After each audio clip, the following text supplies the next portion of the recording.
First of all, how worried should parents be? How big an outbreak is this, or should we keep calm and carry on?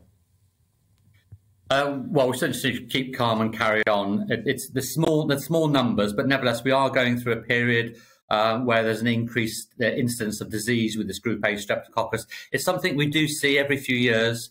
About every 4 or 5 years, we see a surge of infection. So this is not something we haven't seen before, but it's clearly something we need to be aware of, and health professionals need to be aware of at the moment. The options that was discussed in the House of Lords yesterday and the House of Commons is this idea that if there's been an outbreak in a school, you could preemptively give children in that classroom or that school antibiotics. How sort of a rare a measure is this that we put into place, and do you think the outbreak justifies it? Well, the UK HSA, the UK Health Security Agency, do have these measures available, and we do this occasionally where we have contacts of known cases who can be given antibiotics to prevent them from getting disease. That's a fairly well-established practice, and we can do that on a school basis where required. So it's not out of the ordinary, particularly, really. So, Dr. Turner, I mean, I'm no doctor, but you are. But even I know that dishing out antibiotics willy-nilly like Smarties would be a bad idea, right? Because doesn't that not increase the resistance to them? So is this really good practice? We do tend to use antibiotics only when we need to use them. We know that obviously they don't,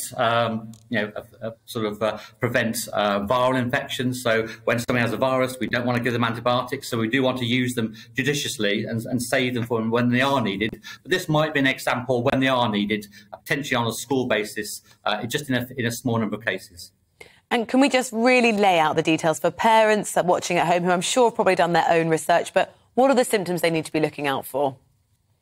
So one of the common ones is what's called scarlet fever. So this is where the child typically has a headache, sore throat, a high fever, 38 degrees or above usually, and a rash. And the rash is usually a sort of pink, sort of raised rash. It actually makes the skin feel like sandpaper, sort of like coarse sandpaper, and it can be harder to see on a dark-skinned person. So if you actually run the hand over the skin, you feel this sort of coarse, raised rash, and that's something to look out for. And the other feature is a strawberry tongue. So you have a slightly enlarged and very red tongue. That's scarlet fever, and that does need the child to be seen by a healthcare professional and be given antibiotics. That's the more common one.